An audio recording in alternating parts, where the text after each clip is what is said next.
আমি ভাবছিলাম যে আমার ব্যাটারির সমস্যা, ব্যাটারির সমস্যার জন্য আসছিলাম। আমি ব্যাটারির সমস্যার জন্য আসছিলাম, এখন আপনি দেখে ভাবছিলেন যে এটা মাদারবোর্ডের সমস্যা। ব্যাটারি আসলে খুলে নাই, ঠিক আছে? এই জন্য হয়তো আমরা খুলে দেখতে হবে যে আপনার মাদারবোর্ডের সমস্যা নাকি এক্স্যাক্টলি ব্যাটারির সমস্যা। আপনার এটা সার্চ থাকে না নাকি? তাহলে সেটটা চালু, ঠিক আছে? আমরা এটা খুলে নিই আগামাটা।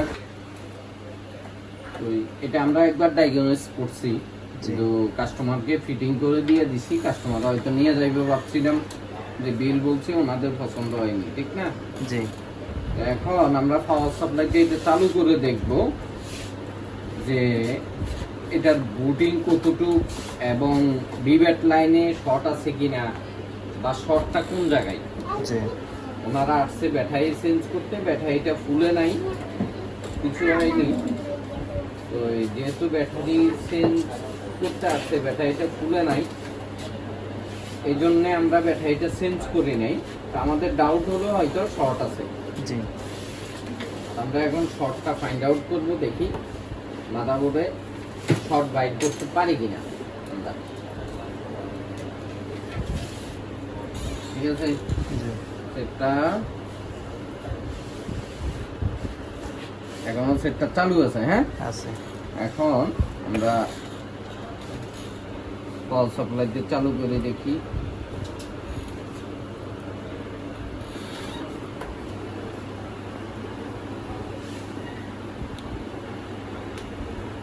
বিব্যাট লাইনে কোনো শর্ট নাই। এটা তো পাওয়ার দিলাম, পাওয়ার চালু হওয়া পর্যন্ত দেখতে হবে, এবং ফুল চালু হওয়ার পরে সেটটা যখন স্লিপ মোডে যায়, মানে ডিসপ্লে বন্ধ হয়, তখন দেখতে হবে এটা কতটুকু চার্জ নেই। যেটুকু বুটিং নিছে না, ধরো 60, 65, 100, এর ভিতরে যদি স্লিপ মোডে মানে ডিসপ্লে বন্ধ হইলে এখানে বুটিং থাকে, তাহলে স্বাভাবিক বুটিং। আর ইয়ার বাইরে যদি বুটিং থাকে, মানে ফালস যদি এখানে কারেন্ট যদি ইয়ার বাইরে বেশি টানে, তাহলে আমাদের সমস্যা আছে। দেখো সেটটা ফুল চালু হয়েছে। হ্যাঁ, চালু হয়েছে কিনা? জি, চালু হয়েছে। আর এই দিকেও বুটিংটা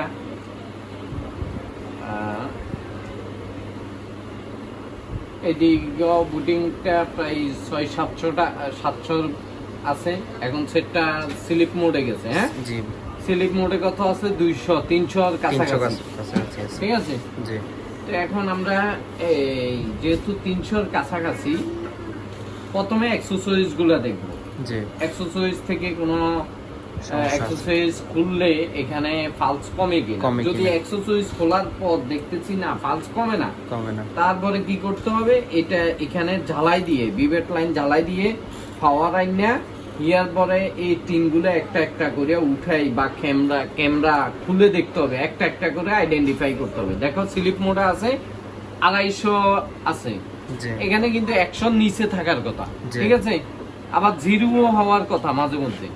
যেহেতু হচ্ছে না, সেহেতু আমরা প্রথমে অ্যাক্সেসরিজ যেগুলো আছে, ক্যামেরা ভাইব্রেটর, তারপরে এগুলা দেখতে হবে। হ্যাঁ, তো প্রথমে আমরা এই চার্জিং এর যে রেবনটা আছে না, এটা খুলে দেখি। হ্যাঁ, এটা খুলে দেখি।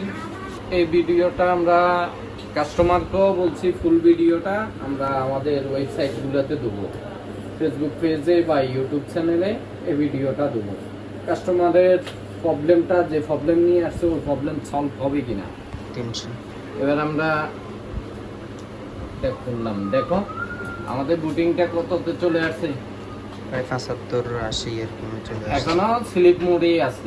তাহলে স্লিপ মোডে যেখানে 300 কাছাকাছি ছিল, আমরা এই রেবনটা খোলার সাথে সাথে 100 নিচে বুটিংটা চলে আসছে। এই বুটিংটা থেকেই সেটটা চালু হয়েছে, ঠিক আছে? জি। তো যে বুটিং থেকে সেট চালু হবে, ওই বুটিং এ যদি স্লিপ মোডে থাকে তাহলে ঠিক আছে, ব্যাটারি ড্রেন বেশি হবে না। তো আমাদের প্রথমেই, যেহেতু আমরা আগে আইডেন্টিফাই করে নিছি, এই জন্য ভিডিওতে খুব সংক্ষেপে আমরা যেখানে শর্ট এটা ধরে ফেলছি, ঠিক আছে? তো এখন আমাদের শর্ট হয়েছে এই বোর্ডটাতে, কিন্তু 200 থেকে 150 থেকে বুটিং উঠছে। হ্যাঁ, এখন পাওয়ার সুইচ টেস্ট করার সাথে সাথে কত থেকে বুটিং উঠে? এই দেখো 83 থেকে উঠছে। হ্যাঁ জি, তা আমাদের সমস্যাটা সলভ হয়ে গেছে। জি, দেখো হয়তো এই ভিডিওটা আমি দিছি নতুনদের জন্য, যে ইউটিউবে ছাড়তেছি নতুনদের জন্য বা ফেসবুকেও ছাড়বো। তো এই যারা সিনিয়র টেকনিশিয়ান আছেন তারা তো আইডেন্টিফাই করতেই পারেন, বা তিনাদের জন্য এই ভিডিওটা না। যারা নতুন এখনো কাজ শিখতেছেন বা করতেছেন তাদের জন্য। না কোনো কিছু টাচ করে করবার আগে ভালোভাবে ডায়াগনোস করবেন, ভালোভাবে চেক করবেন, চেক করে কাজ করবেন। আর আসলে দেখা গেছে যে যদি নতুন কারোর কাছে যাইতো এই কাজটা, হয়তো 200-500 টাকাতে সে করে দিত, কিন্তু হয়তো সে করে দিত বা করে দিতে পারতো না, সে হয়তো ট্রাই করতো। বা একটা এই যে কালকে একটা সেট আসলো যে সাজ হয় না, তো ওনার কাছে অনেকক্ষণ রাখছে, অনেকদিন রাখছে, পরে বলে দিল কি পাওয়ার আইসি খারাপ। পরে আমি দেখলাম যে আসলে পাওয়ার আইসি থেকে সমস্যা না, সমস্যাটা অন্য জায়গা থেকে।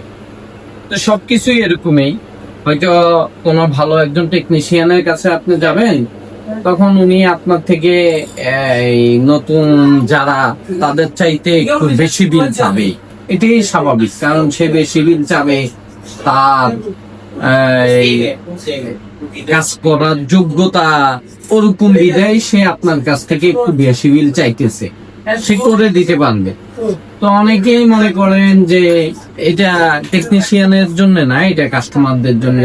যেহেতু এই ভিডিওটা আমি কাস্টমারকে বলছি যে ভাই আপনার এই ভিডিওটা আমি করে ইউটিউবে ছাড়বো, তো হয়তো ওই কাস্টমার বলতে পারে যে ভাই আপনি সামান্য কাজ করে আমার থেকে এত টাকা বিল নিলেন। আসলে কাজটা তো আমি সামান্য কাজের জন্য বিল নি নাই, আমার যে কয়েক বছরের পরিশ্রম, তারপরে ইকুইপমেন্ট। আমার কাছে শুধু পরিশ্রম হলে হবে না, আমার কাছে আর যদি ইকুইপমেন্ট গুলো না থাকতো আপডেট, তাহলে আমি এই কাজটা করতে পারতাম না। এই কাজটা আমি ইকুইপমেন্ট দ্বারা এবং আমার যোগ্যতা দ্বারা এই কাজগুলো আমি অতি সহজে করে দিতে পারছি। আর আপনার থেকে, তাই আপনার থেকে বেশি সময় লাগে নাই আপনার। এই যে আপনার শর্টটা সমাধা হয়ে গেছে অল্পতেই, আলহামদুলিল্লাহ।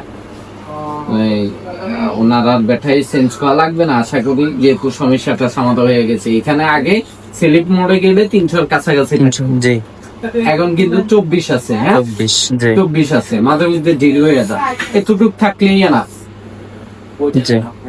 ফার্স্ট বেশি বেশি ড্রেন হবে না।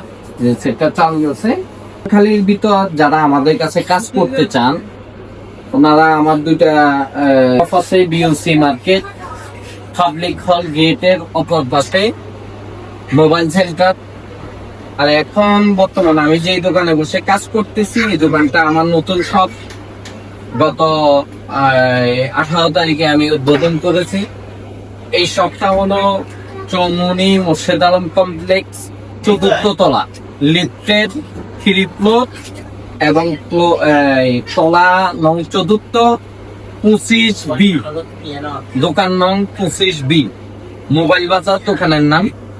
এখানে আসবেন, আমরা সকল ধরনের কাজ করে থাকি, এফএল, অ্যান্ড্রয়েড, সকল ধরনের হার্ডওয়্যার এবং সফটওয়্যারের কাজ করে থাকি। আসসালামু আলাইকুম।